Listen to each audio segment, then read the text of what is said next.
directly to the front, you can do the final. You have to be aggressive. If you're not aggressive, you're not in the race. Is it a little bit uncomfortable that you've got guys that people say, we don't really like the fact that you've got this ex-doper on your team and so on and so forth? Yes, that's extremely uncomfortable. I'm very busy, but I always find a little bit of time for our listeners, for you. With exclusive interviews and the best analysis on two wheels, this is the Telegraph Cycling Podcast. Hello, my name's Richard Moore. I'm with Rob Hatch. Hello, Richard. Becoming a regular, Rob. A bit worried about that. Daniel will be worried about that. Well, I don't think anyone's worried about that, Rob. I think you're a welcome addition to the team. And Lionel Birnie. Bump down the starting order there into third place, Rich. I mean, I don't know what to make about that. Hello. It's a sign of a sort of changing of the guard, a changing the pecking order, perhaps, in the podcast roster. It's really not. Well, our fourth leg, if you like, Daniel Friebe, is the fourth leg on our chair, is in Berlin. Has been for a while and will be for a few more weeks, but we're going to have him on the podcast today, a welcome return, albeit briefly, by Daniel, and we'll hear his thoughts on what's going on and the World Championships particularly. He has some insight into the course. We're in the middle of the World Road Race Championships, which are being held in Richmond, Virginia. I should be there. Unfortunately, I had to not go in the end due to very boring circumstances, but really disappointed because my brother lives only two hours away. I was supposed to be there. Gutted not to be there. Lionel, you're not there either because you're sitting beside me. Where are we? We're in central London in a Cafe Trattoria vermouth bar, having a flat white. Rob's just ordered some bread with olives. Sort of late lunchtime. And Rob had an espresso as well. A what? An espresso. It's one of them. An espresso. Okay. God, the coffee police are upon us. Yeah, it's when you don't put very much water into a Nescafe. 1 spoon of Nescafe, dash of water, espresso. Excellent. Okay, listen, enough nonsense. Let's talk about cycling. We're going to talk about the Road Race Championships. We've got the women's and the men's Road Race Championships this weekend, under 23 as well. We're going to hear from Owain Doull, the young British rider who is certainly a contender in the men's under 23 Road Race Championships, I would have thought. So we'll hear from him in the podcast, as well as Daniel Friebe. We're in the middle of the championships at the moment. The men's time trial will be going on as we speak. But Rob, you were commentating for British Eurosport on the team time trial on Sunday, which got the championships underway. What were your sort of conclusions from that? BMC retained their title. Simply stronger than everybody else. Owain Dennis, he was like an absolute machine riding that, and I think a lot of his teammates recognised that as well. Whenever we saw them on camera, he seemed to be on the front driving the train. Taylor Finney rode fantastically well, I'd have to say too. Good performances from Edix Quickstep, strong as ever. They've always been on the podium on that event. Orica Greenedge were decent as well.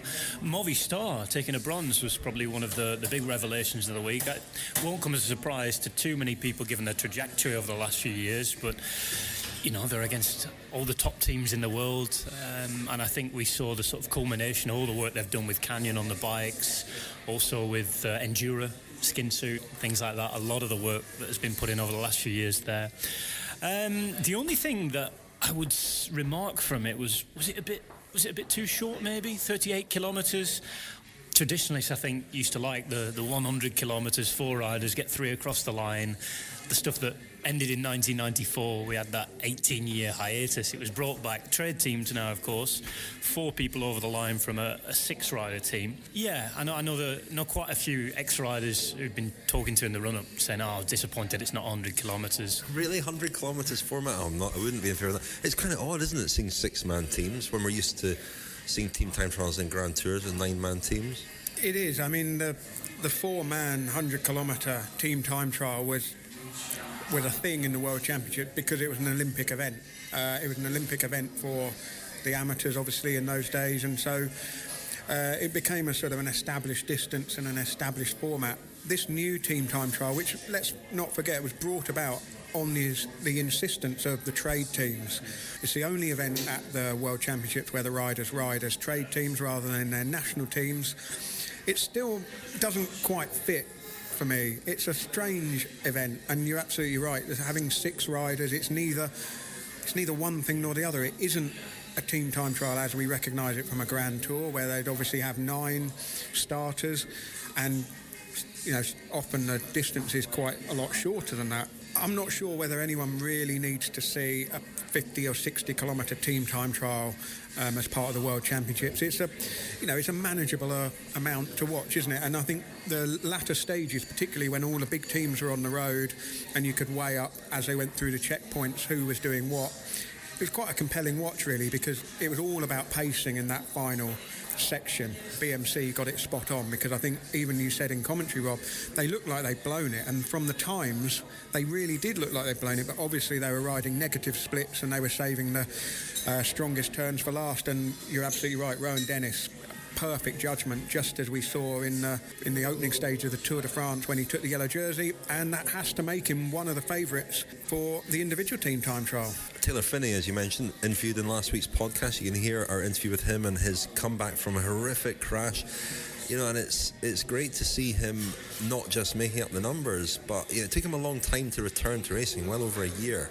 And I think people expected him to be, we've seen in the past riders who've come back from a very serious crash that really struggle for quite a while to regain their strength. He's come back strong. He's come back competitive.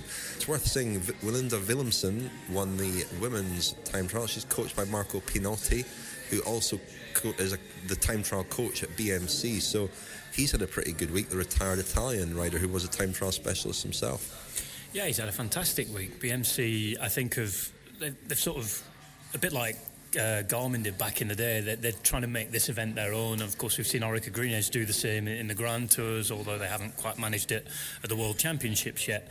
And Pinotti's obviously a big part in that. He was good at the discipline. He wore the Giro d'Italia pink jersey after winning the first stage in Turin, I think. What was that? 2011, I think, maybe? 150 years celebration of the unity of Italy. And that was a big moment for him in his career when he wore the pink after that. It was HTC High Road back in the day. He then spent the last couple of his years riding at BMC, and I think since he's been there, they've definitely improved in that discipline. They've put money into that discipline, and let's be clear, you need money to be good at that discipline. I think that's one thing that I would also take from the organisation. I think 27 teams was probably too many. We saw a lot of the continental teams for the USA invited there. They were never going to challenge in a month of Sundays, were they? Maybe have the World Tour teams plus a couple of invites, and you might get a better quality field. It's interesting going on the money. I don't know what you guys think, but I know Brian Smith, who was commentating with me, was certainly saying, well, NTN Quebec sponsors really didn't want to spend the money. They didn't think it was worthwhile. And that's an interesting point for discussion, I know. Well, I think the teams pushed for it because it's quite a marketable thing, isn't it? If you go to sponsors and say, we're the best team in the world, we're the world champion team time trial team, maybe they felt that would resonate with their sponsors and would lend a certain cachet to the teams. But it's strange. It's not like you go through the rest of the year the following year remembering who the reigning world team time trial champions are. It really only came back to my mind during the tour when there was a team time trial and BMC won it last year in Ponferrada, and then obviously this time it hasn't quite sort of given the teams perhaps the profile that they were hoping it would. I don't know. I mean, one of the things that surely should happen is that the reigning champions should wear the rainbow bands. If not full world championship kit, then at least the rainbow bands somewhere. And there's a little, like they're allowed to have a little acknowledgement on their kit. But why not? I don't understand if it's a UCI organised event. Why not kit them out in the full rainbow bands when they're running team time trials? It's a question we often get asked. I would say almost every single time we do a team time trial on the telly. One of the first tweets we get, why aren't they wearing the rainbow bands? The last 2 or 3 years we've had this. They're the world champions, of course. So it suggests that some fans do remember it. They do take it into account. They do take it seriously. And they'd like to see some recognition as well. Maybe that's one thing to put to Brian Cookson and the UCI. I know have been very active with reform and all that sort of stuff this week. Well, the thing is, the rainbow bands are so iconic, and there's always a hoo-ha about whether people deserve to wear them. The issue would be, if you're BMC and you've won the World Team Time Trial Championships, and then in the subsequent years Tour de France, not all of the riders in that 9-man Tour de France team would have been as part of the World Championship winning team. So can you put a rainbow skin suit on a rider who didn't ride in the World Championship? So it starts to get a bit messy and a bit muddled and confused. Team Pursuit is, the reigning World Team Pursuit champions wear the rainbow bands, don't they? They do. So yeah, you could argue that in the next year's Tour de France, if there's a team time trial, the 6 riders from BMC, if they were in the Tour de France, they'd be entitled to wear the rainbow jersey, but the others wouldn't. But it's one of those quirks, isn't it? And it's perhaps an example of not quite joined up thinking from the governing body. Oh, controversial. Well, listen, we'll take a little pause there and come back and look ahead to the road races that weekend.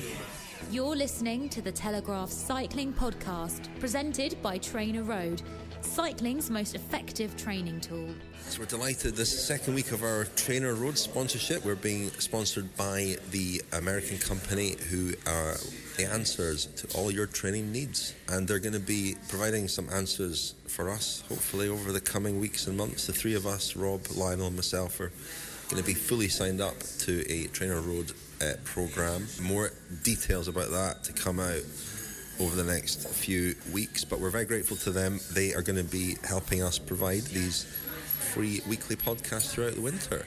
Lionel, I gather you have just put down quite a big endurance block, which is a bit. This seems like cheating to me, getting a bit of a head start on Rob and me. What, you mean training for the training programme? Yeah. Yes. Yeah, it definitely. I rode from Brighton to Paris with a couple of colleagues of ours, Jeremy Whittle, the journalist, and Pete Godding, the photographer, whose work you may be familiar with if you buy Cyclist magazine.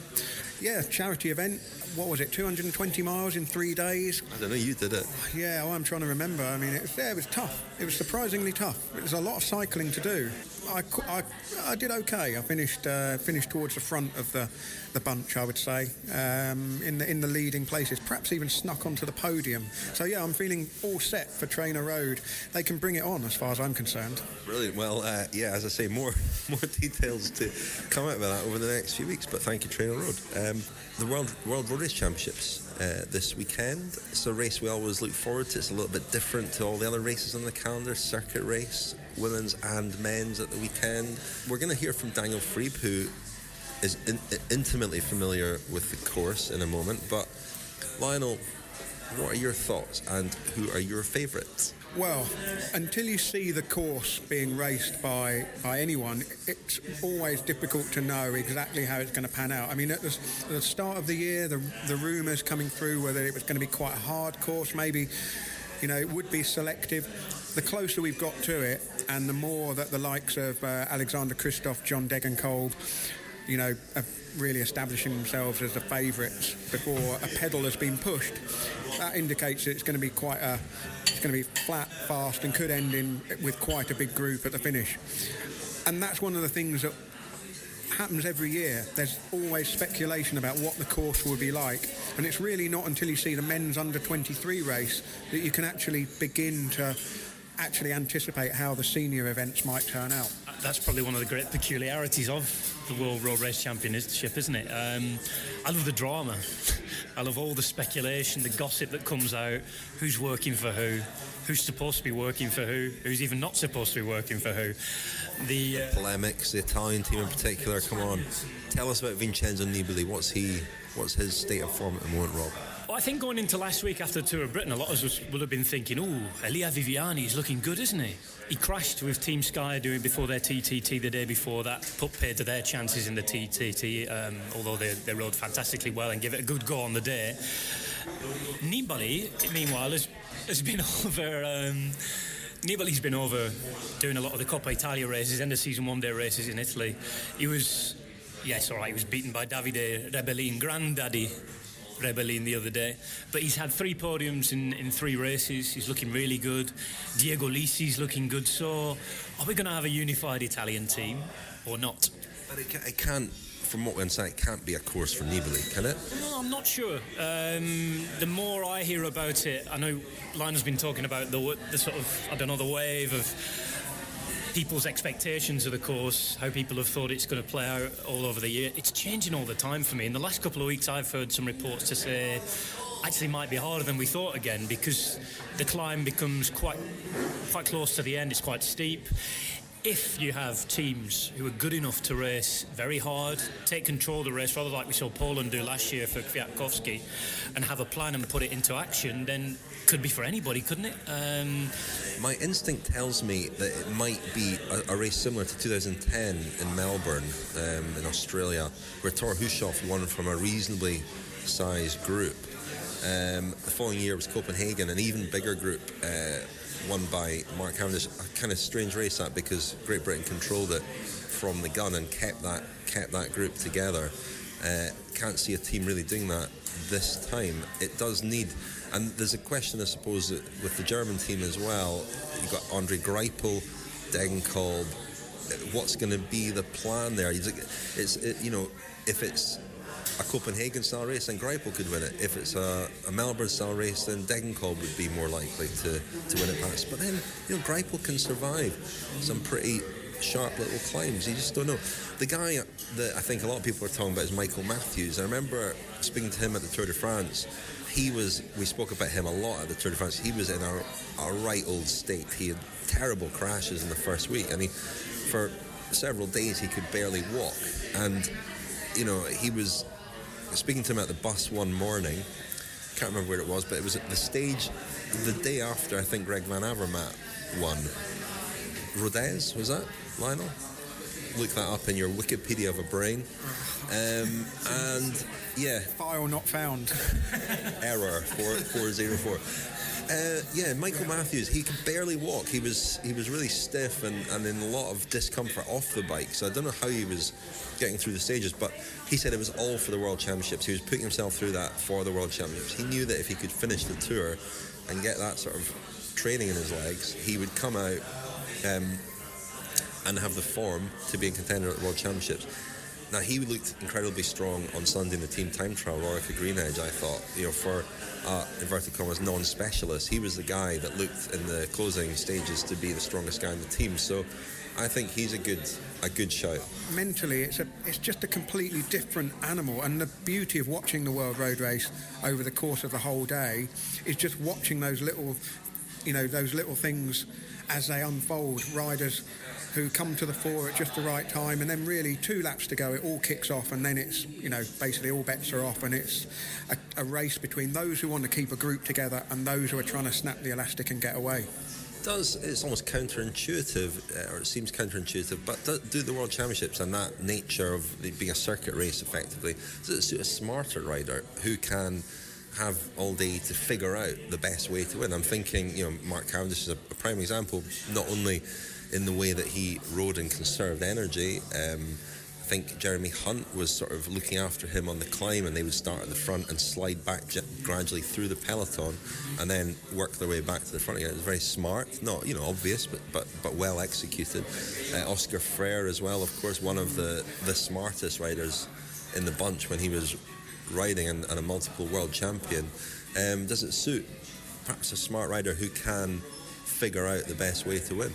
Yeah, sort of race intelligence, if you like, not necessarily academic intelligence or having too many brains in that sense. That's not required. But as you say, as Lionel was saying, Birnie, just a minute ago, when you're going around the course, think where you can save the energy, think where you can grab the advantage.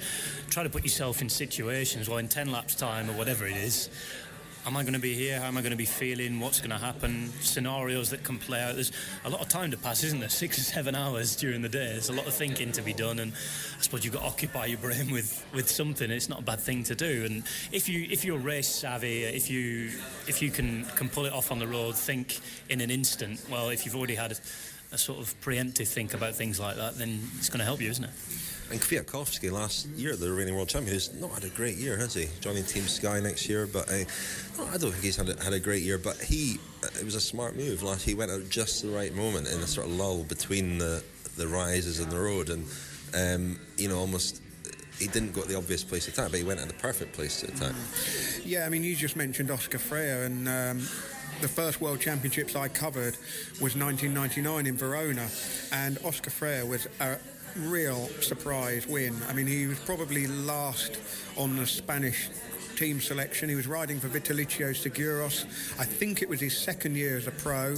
He'd been well up there in the under-23 race in San Sebastian a couple of years before. May even have got a medal. I can't remember off the top of my head. But that was the first time that I really realised why the World Championship sometimes falls to a dark horse, a complete surprise. He was obviously incredibly strong on that day. He was very smart, but when he made that move, everybody just watched each other because they're thinking, well, he's not an obvious danger. And so they hesitated, and that moment's hesitation was what allowed Frère to get away and just,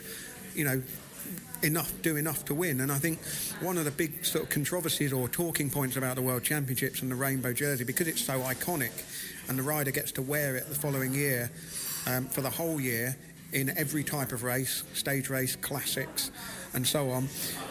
The argument is, well, the World Championship doesn't necessarily reward the best rider of the year. Well, no, of course it doesn't, but it does reward the best rider on the day. And sometimes not even the best rider on the day. It rewards the best rider in the last 20 minutes of the race. British Eurosport, the home of cycling.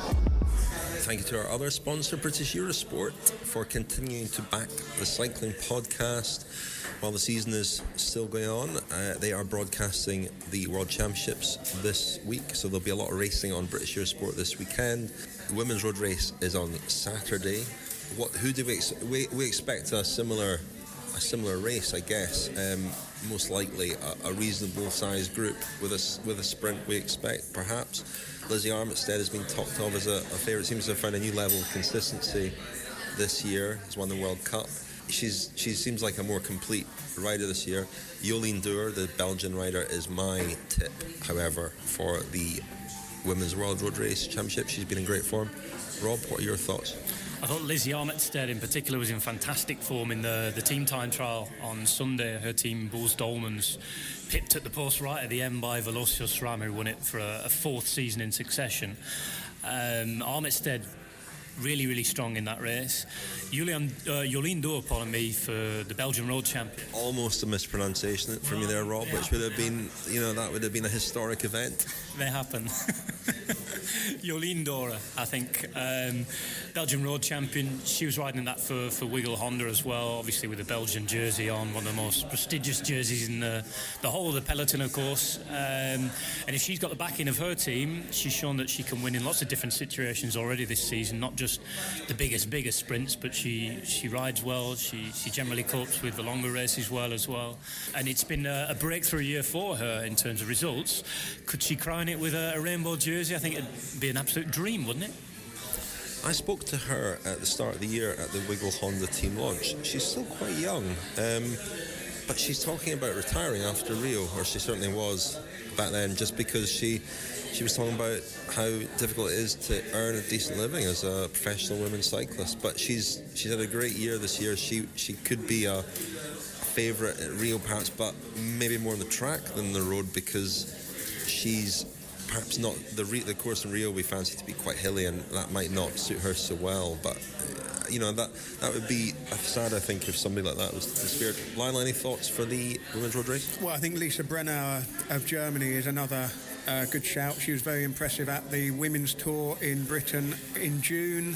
The thing is, we think back to last year's race in Ponferrada and that extraordinary last half of the final lap where a very powerful group got away, if you remember.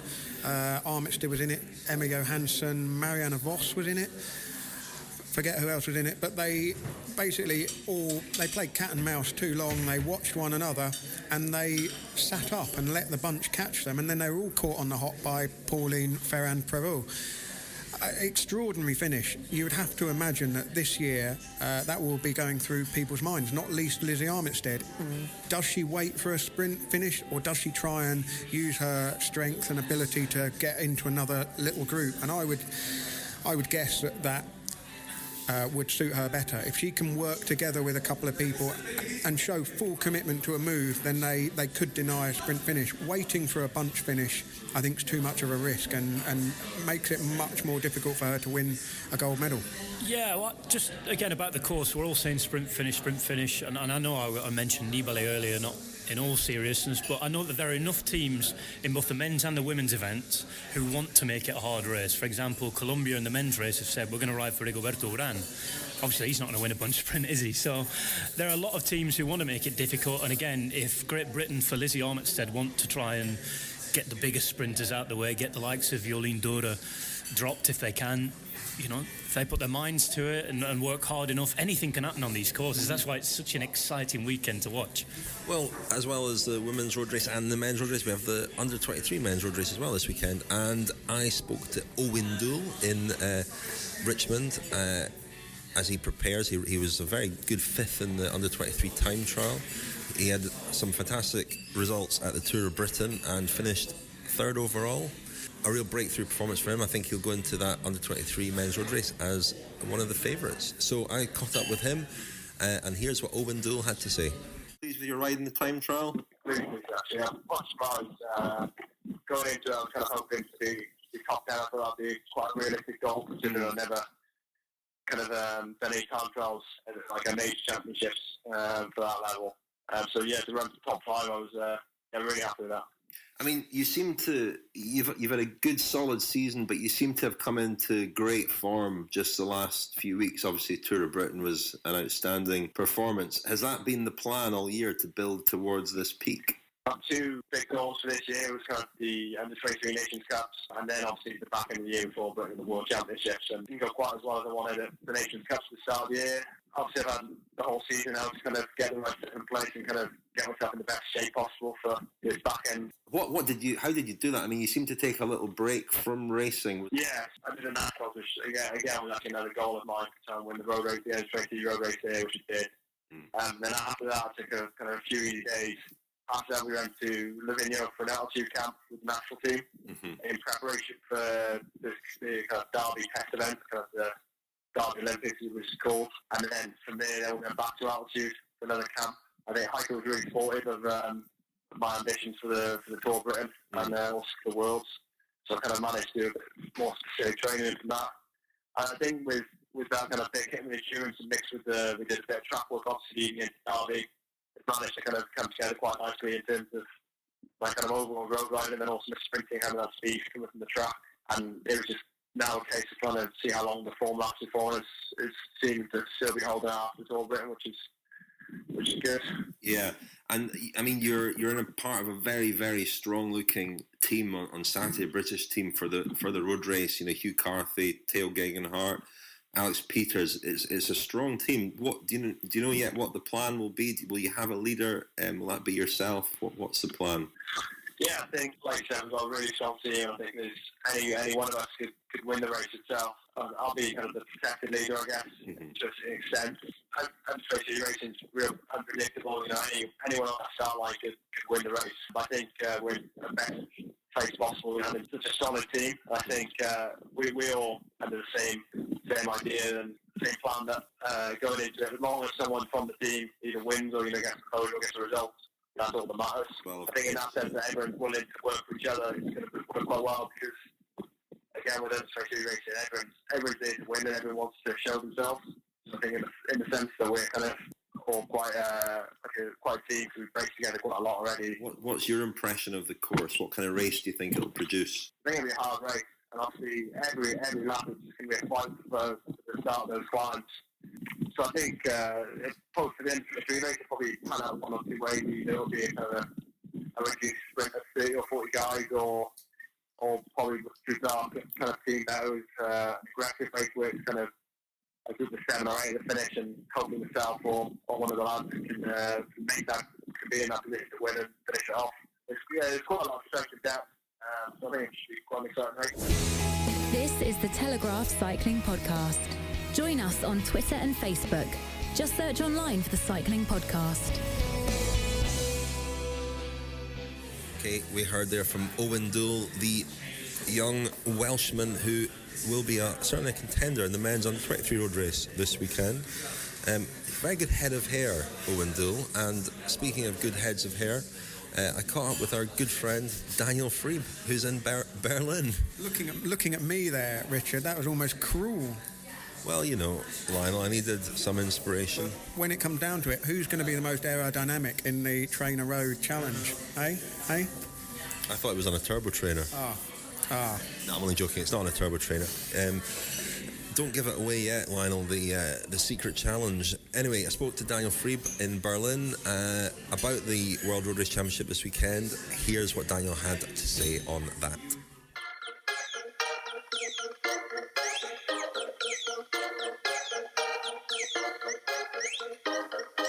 Hello?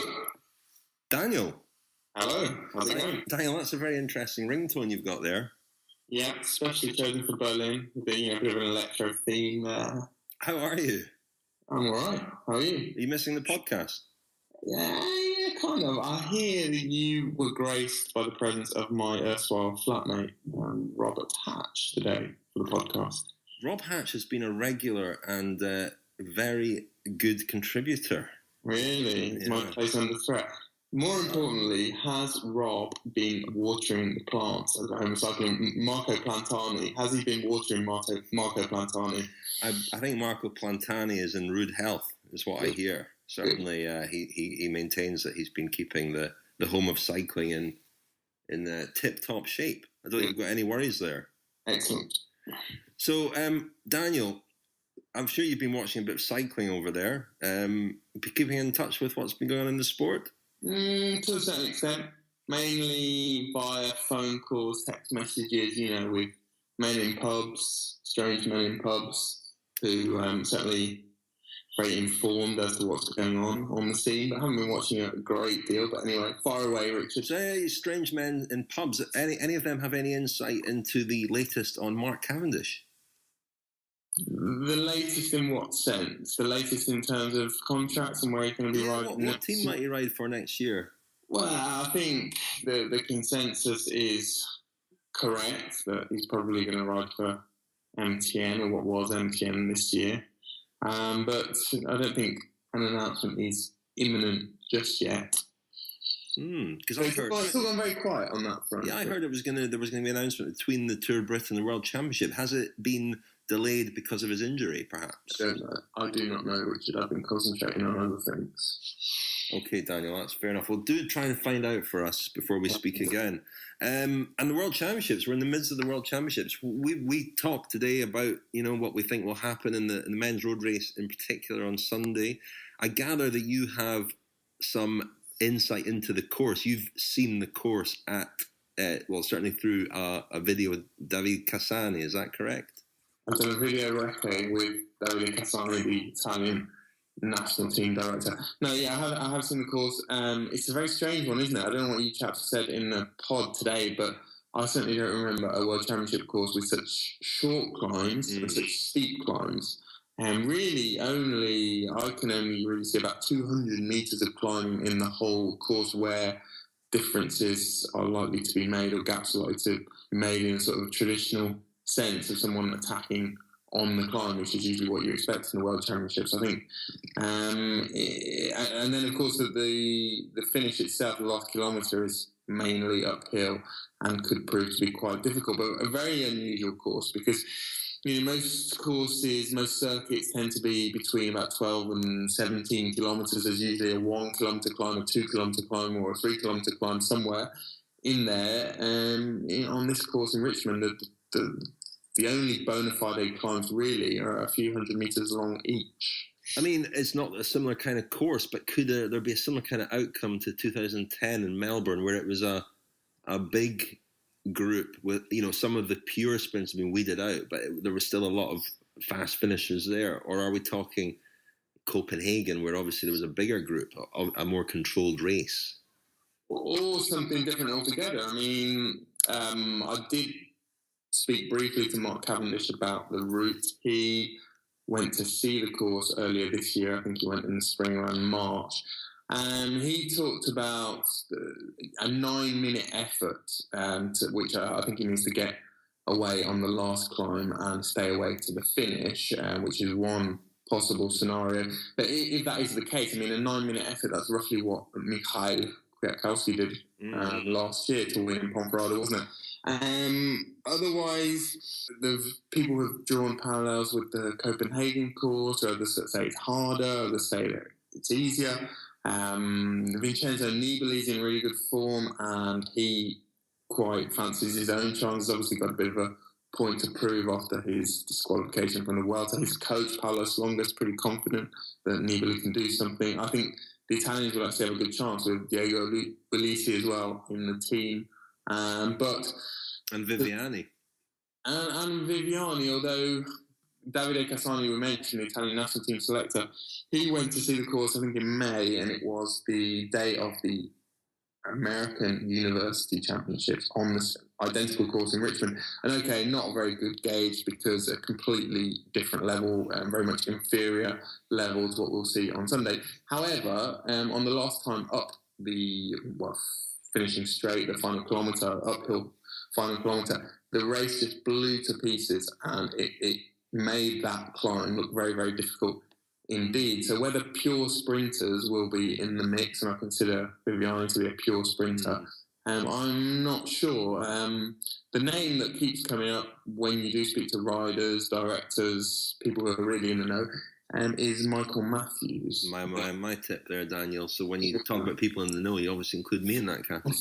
Obviously, Who's your podium then? I would like to see, not just because I'm in Germany, but I would like to see John Degenkolb get a medal just to crown a fantastic season. I think he's been a fantastic ambassador for the sport this year as well, and someone who would honour cycling as a world champion. And I think he'll win a world championship at some point in his career. I think he was a medalist. I'm pretty sure he was a medalist in 2010 in the under-23 race, when Matthews won, of course. So Degenkolb, Matthews, maybe fill two of the places. I'll throw in Nibali as the third man. Nibali's probably not going to finish third if those two finish first and second, but perhaps Nibali will redeem his season by getting away and winning on his own, and those two will be the winners of the sprint behind him. When we talked about favourites, we ran through pretty much any rider with even the remotest chance, because it is such a difficult race to call. But the one guy we didn't actually mention was Philippe Gilbert in a strong Belgian team, Greg Van Avermaet, Tom Bonin as well. On a very, very favourable course as well. Well, exactly. I'm just thinking of that, that false flat. That's exactly the sort of place you can imagine Gilbert jumping away. And if Van Avermaet and Bonin especially are there, fast finishers, that could play into someone like Gilbert's hands, perhaps. Yeah, they've got an extremely strong team. Yves Lampert as well, I think, will be riding. He was in the quick step team for the team time trial at the weekend. There are a lot of strong teams, and that will be interesting to see, who takes responsibility, who takes up the chase. The Spaniards, of course, everyone always looks to them in the World Championships. And last year, of course, we saw Poland lay a marker down very early, and they took a lot of responsibility last year and were rewarded in the end. So it will be intriguing to see, which teams are sort of vying for position at the front early on. I'm not really sure about the Brits and how much chance they think they've got. The French, I don't think have got a particularly good chance this year. Arnaud Demar's had a bit of a rotter of a season. However, 10 years since the last medal in the men's road race for a French rider, so maybe, that's... They want to break that hoodoo after a decade. It's been a long wait. It has. Well, listen, Daniel, better let you get back to... I know you're very busy there in Berlin, and very packed calendar, very packed diary, full of... Let's go for a run, actually. All right, okay. And then it's the North London Derby, Arsenal Tottenham. Shortly afterwards, I'll be going to the Oscar Wilde. You're sort of disconnected from your London life. And the grottiest hostelry in central Berlin, the Oscar Wilde. Sounds great. Well, you enjoy that, and we'll hopefully see you back in London soon to rejoin the old team. Who knows, Richard? Who knows if I'll be back? I think we'll see you back in London soon, Daniel. I certainly hope so. This is the Telegraph Cycling Podcast. Join us on Twitter and Facebook. Just search online for the Cycling Podcast. So there we are, our old friend Daniel. Nice to hear from him again, wasn't it, Lionel? It was. I actually spoke to him on the phone this morning, so for me it was just like, hearing from him twice in the same day. Oh, sorry about that. bonus. You visited him last week, I think, in Berlin. Rob, how was he? Was he thriving? Very, very good spirits without you two, actually. Really, really enjoying himself, having a good laugh in Berlin. Working very hard as well, I must say, on his exciting project and enjoying everything that the hipster city par excellence has to offer, I think. Great stuff. Well, listen, just before we wrap up, I think we should return briefly to the men's road race on Sunday and put our necks on the line and come up with a podium. Me first. Yeah, podium. I'm gonna say Alexander Kristoff, John Degenkolb, Michael Matthews, which was the same podium as Milan-San Remo, I believe. Michael Matthews for the win, John Degenkolb second, Alexander Kristoff third. Are we allowed to pick the same riders, or have we got to pick separate riders? You know who we haven't mentioned at all? Peter Sagan. We haven't. No. He's bound to finish second, is he not? Well, I'm going to say Degenkolb, Peter Sagan, and Alejandro Valverde. 1, 2, 3. Valverde, of course, bronze medalist for the last 11 years in a row. Maybe exaggerating slightly because he was banned for a couple of years, but certainly bronze medalist. I think the last 3 years he's going to be bronze medalist again, and then eventually he's going to be able to melt all those bronze medals down into a great big bronze cricket ball and put it on his mantelpiece. Wow, that's a fascinating insight into what Alejandro Valverde is going to do. But Peter Sagan, Greg Van Avermaet as well. I'm just all these, Van Avermaet I think has been in good form. Tom Bonan. There are a million ways that this race could boil down to. I think whatever we pick here today, we're all going to sound probably a little bit stupid next week. It's going to be... That's the intention, Rob. It's all right, that's what happens anyway, isn't it? Sagan and Bonan for me are, good picks. I had a feeling about Bonan a few months ago. He's had injury problems. He's done all right. I know he got a win last month, and he looked good in Brussels when I saw him at the Classic. So I'd love to see Tom Bonan win from a fan point of view. Bonan, he rode pretty strongly in the quick step team in the team time trial. I thought he's obviously in decent form. He looks incredibly thin.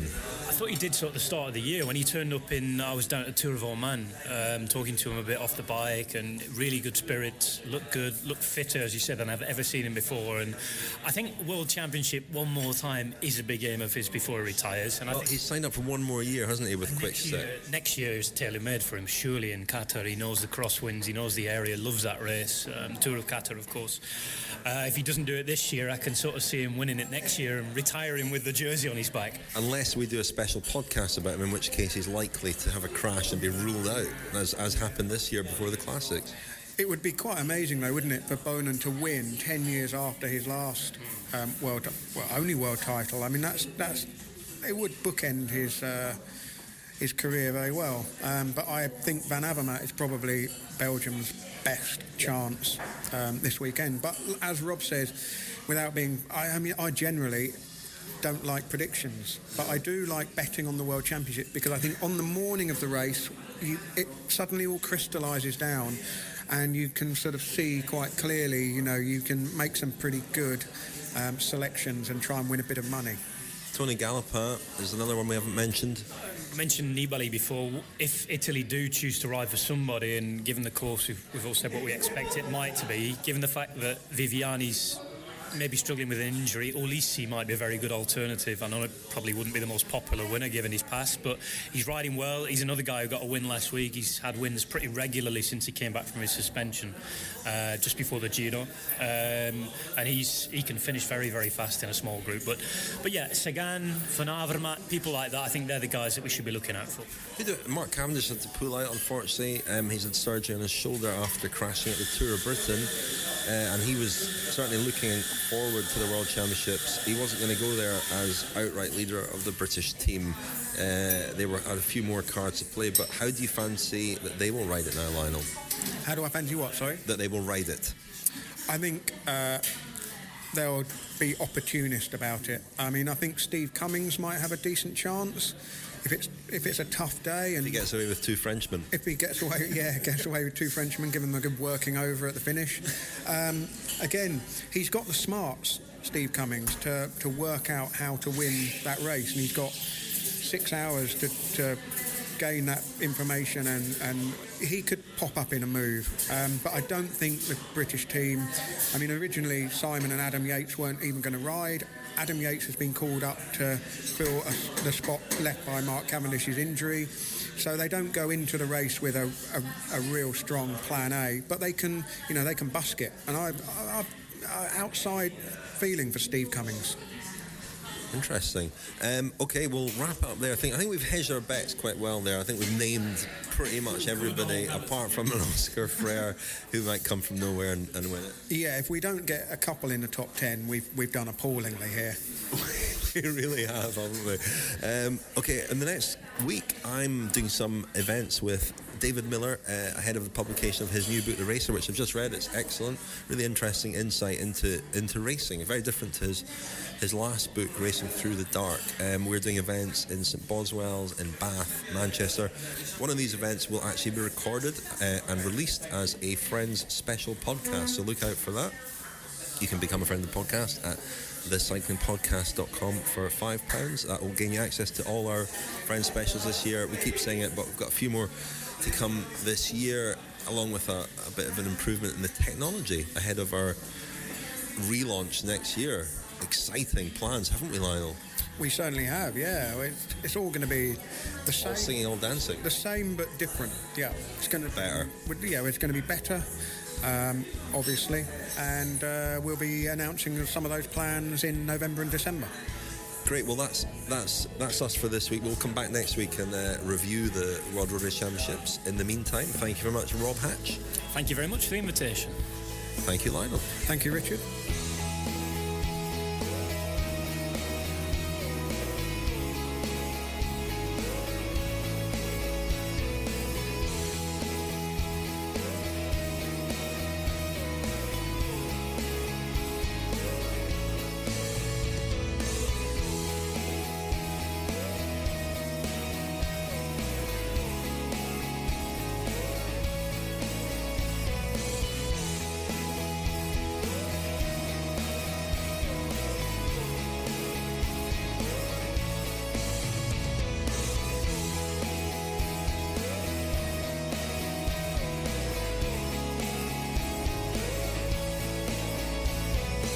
You've been listening to the Telegraph Cycling Podcast. Thank you to Glass Pear for the music in this episode. For more information and to download more editions of the show, visit thecyclingpodcast.com.